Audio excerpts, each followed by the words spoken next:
మాది గాజువాక. నాకు ఈరోజు అందరూ 5 శారీస్ ఉన్నాయి కదా. ఫస్ట్ శారీ ఇది కొద్దిగా అర్జెంట్ అనమాట, పెళ్లి కూతురు శారీ. ఈ శారీ ఒకటి బ్రైడల్ గోల్డ్ బాక్స్ ఇచ్చారు.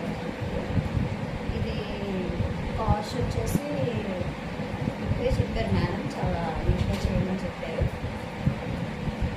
చాలా నీట్గా చేయమని చెప్పారు. ఫస్ట్ శారీ అయితే ఇదే పెడుతున్నాను ఈరోజు. నాకు దగ్గర 5 శారీస్ హోల్డింగ్కి వచ్చినాయి.